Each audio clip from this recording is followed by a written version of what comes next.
என்ன பண்ணுது உங்களுக்கு? யார் கூப்பிட்டாலும் செவிடு செவிடுங்கிறாங்க. இவர்கள் பேர் துலக்கானம் என்பதை நான் அறிக்கையிடுறேன்.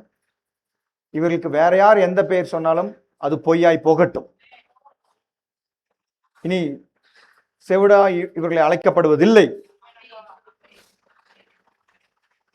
இனி கர்த்தரின் சத்தத்தை கேட்கும்படியான காதுகள் உண்டாவதா.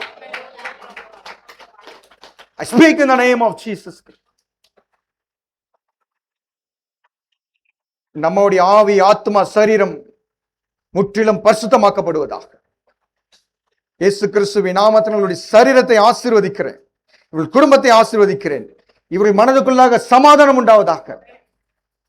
இவர்கள் மனதுக்குள்ளாக, குடும்பத்துக்குள்ளாக நிம்மதி உண்டாவதாக. இயேசு கிறிஸ்துவின் நாமத்தினால் இவர்களை ஆசீர்வதிக்கிறேன்.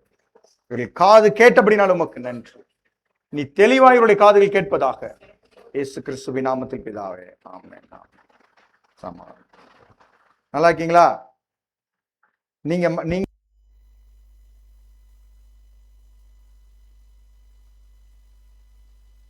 உங்க காதை கேட்க விடாம பண்ணது. ஆனா நீங்க கர்த்தரை மட்டும் நினைங்க, ஏசப்பா மட்டும் நினைங்க, உங்க காதுகள் நல்லா தெளிவாய் கேட்கும். உங்க காதுல ஒரு பிரச்சனையும் இல்லை. சரிங்களா? சொல்லுங்க, ஏசப்பா எனக்கு சுகம் கொடுத்தாரு. ஏசப்பா எனக்கு சுகம் கொடுத்துட்டாரு. ஓகே, இப்ப காது நல்லா கேக்குதா? நீங்க வேற எதுவும் நினைக்காதீங்க. Very good.